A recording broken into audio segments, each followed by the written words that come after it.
Have you ever walked past an old shop, spotted a faded logo, or heard a brand name that instantly transported you back decades? It's a strange feeling.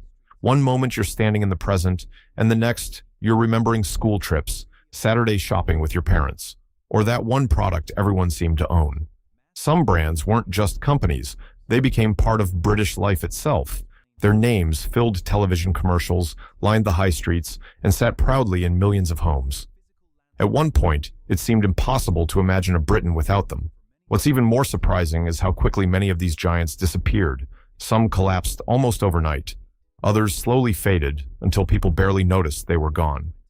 They weren't defeated because nobody loved them anymore. In many cases, loyal customers remained until the very end. Instead, they were caught in a world changing faster than they could adapt. New technology, foreign competition, changing shopping habits, and a series of decisions made behind closed boardroom doors quietly rewrote the future of brands that once looked untouchable. Today, we're uncovering the fascinating stories behind some of Britain's most beloved forgotten brands. Along the way, you'll discover unexpected twists, remarkable successes, and mistakes so costly they changed entire industries.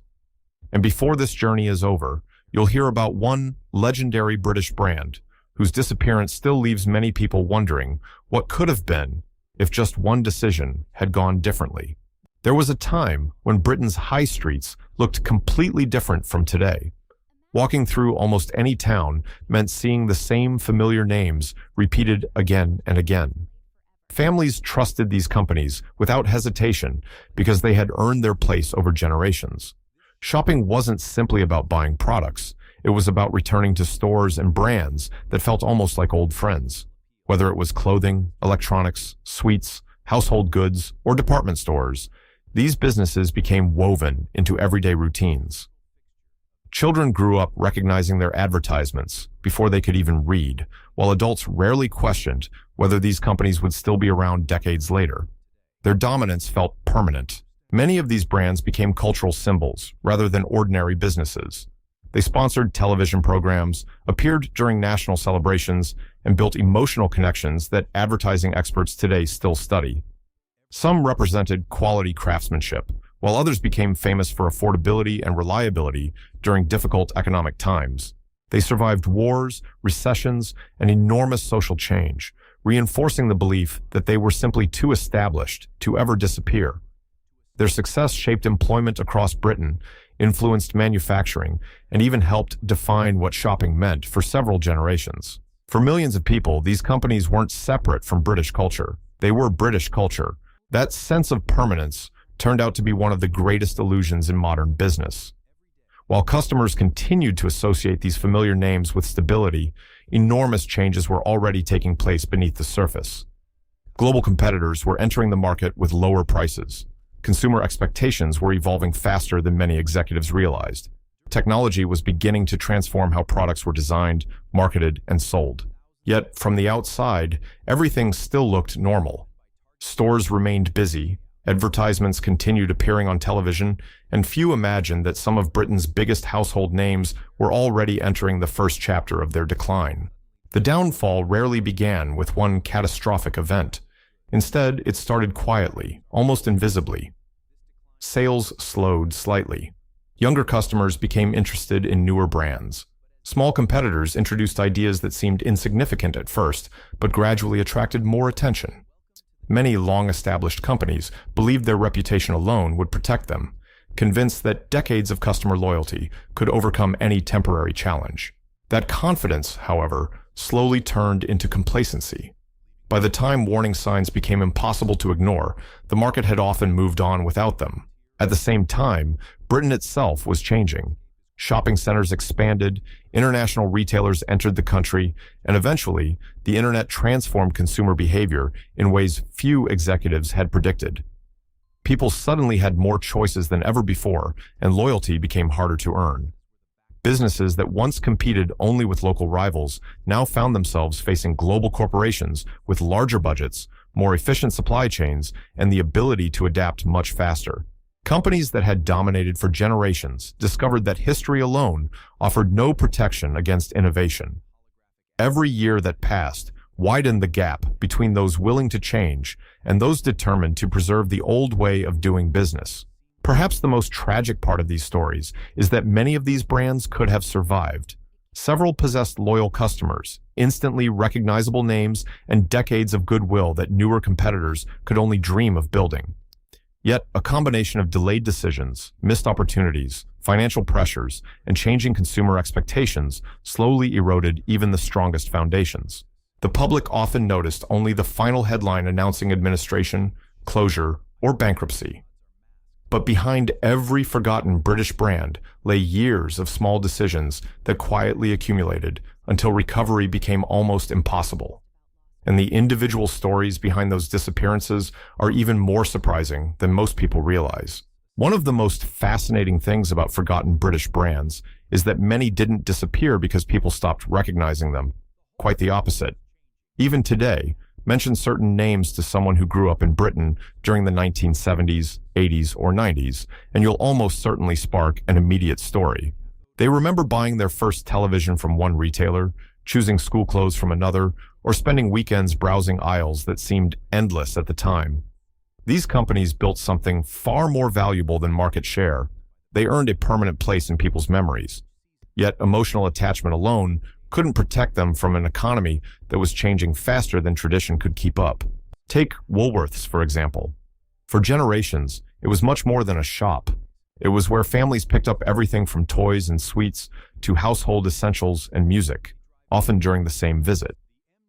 For many children, a trip there was part of growing up, especially during Christmas when the stores buzzed with excitement.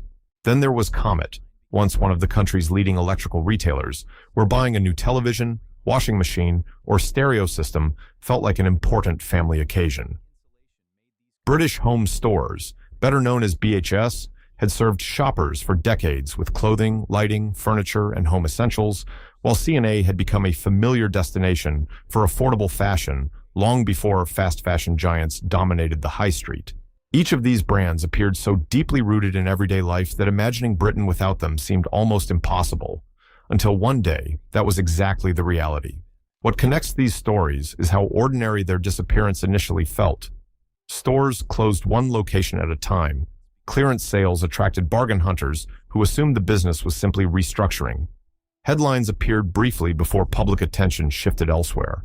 Then, almost without warning, entire chains that had employed thousands of people and welcomed millions of customers every year had vanished from Britain's shopping landscape. Empty storefronts became reminders that even the most familiar brands are never guaranteed a future. Their signs disappeared, their buildings found new tenants, and younger generations grew up knowing little about companies that had once dominated nearly every major town across the country. Looking back, it is tempting to believe these companies were simply unlucky. But their stories reveal patterns that business experts continue to study today. One of the biggest mistakes was assuming that yesterday's success guaranteed tomorrow's survival. While consumer habits evolved, many established brands continued operating under strategies that had worked for decades without recognizing that the rules of competition had fundamentally changed. By the time online shopping accelerated and digital technology reshaped retail, some companies had already fallen so far behind that catching up required investments they could no longer afford. Others underestimated how quickly younger customers would embrace entirely new ways of shopping. Leadership decisions also played an enormous role. Some businesses expanded too aggressively during prosperous years, leaving themselves burdened with expensive property portfolios just as retail foot traffic began to decline. Others delayed modernizing their stores, believing customers valued familiarity more than innovation. In certain cases, ownership changes brought short-term financial strategies that prioritized immediate profits over long-term investment. Instead of improving customer experience, updating technology, or strengthening their brands, resources were often directed elsewhere. These choices rarely caused immediate collapse, but year after year they weakened businesses until even relatively small economic downturns became impossible to survive.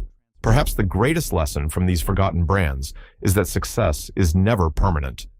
Every generation of companies faces disruptive technologies, changing consumer expectations, and unexpected competition. The brands that survive are usually those willing to reinvent themselves before they are forced to do so. The ones that disappear often spend too long protecting what once made them successful instead of preparing for what comes next. And nowhere is that lesson more powerful than in the final stories we'll explore, where nostalgia meets the surprising question that continues to fascinate historians, business experts, and millions of former customers alike. Could any of these legendary British brands still make a successful comeback today? The remarkable thing about forgotten British brands is that many of them never truly disappeared from people's hearts. Long after the last store closed its doors, their names continued to appear in conversations, documentaries, online forums, and family memories. Former customers still talk about products they believe were better made, customer service that felt more personal, and shopping experiences that simply cannot be recreated in today's world of algorithms and next-day deliveries.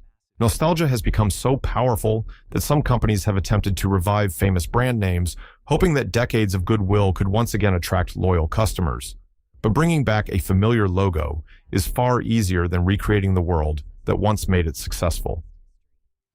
The streets have changed, consumer expectations have evolved, and competition is now global rather than local. A respected name can open the door, but it cannot guarantee lasting success.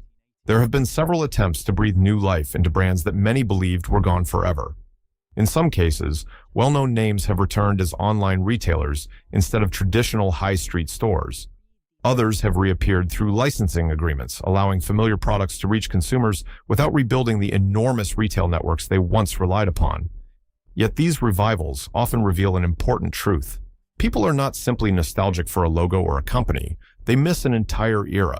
They remember walking through busy shopping centers on Saturday mornings, browsing shelves filled with products instead of scrolling through endless websites, and discovering unexpected bargains while spending time with family and friends. Those memories cannot be manufactured because they belong to a particular moment in British history that no business strategy can fully recreate. Perhaps that is why these forgotten brands continue to fascinate us. Their stories remind us that even the most successful companies are not immune to change, no matter how dominant they once appear. They also reveal something deeply human about the way we connect with the places we shop, the products we buy, and the memories we create without even realizing it at the time. Every faded storefront, retired logo, and discontinued catalog tells a story about Britain's economic evolution and about generations whose daily lives were shaped by businesses that seemed destined to last forever. While many of these legendary names may never return to the high street, their influence remains woven into the country's cultural identity. And perhaps the next time you hear one of these forgotten names, you'll remember that behind every vanished brand lies a story of ambition, innovation, success, and ultimately, the timeless lesson that nothing, even the greatest household names, lasts forever. The disappearance of these iconic British brands was never just about shops closing or companies going bankrupt. It marked the end of familiar routines, cherished traditions, and shared experiences that connected millions of people across generations. Their rise reflected the optimism of a growing nation, while their decline mirrored a world transformed by technology, globalization, and changing consumer habits. Although many of these businesses could not adapt quickly enough to survive, the memories they created remain surprisingly resilient. They continue to live on in old photographs, television adverts, vintage packaging, and in the stories people eagerly tell whenever these names are mentioned. Their legacy also offers an important reminder for the future. Every successful company, no matter how powerful it seems today, faces the same challenge: evolve or risk becoming history. The brands that endure are rarely the ones with the longest history alone. They are the ones willing to reinvent themselves before circumstances force them to. As consumers, we often assume the biggest names around us will always be there. Yet history has shown that today's retail giants could one day become tomorrow's forgotten memories, discussed with the same nostalgia reserved for the legends that came before them. Now, we'd love to hear from you. Which forgotten British brand do you miss the most? Was there a favorite shop your family visited every weekend, or a company whose products you still wish you could buy today? Share your memories in the comments, because every story helps preserve a small piece of Britain's retail history. And if you enjoyed this journey into the past, don't forget to subscribe for more fascinating stories about the people, places, and businesses that help shape the world we know today.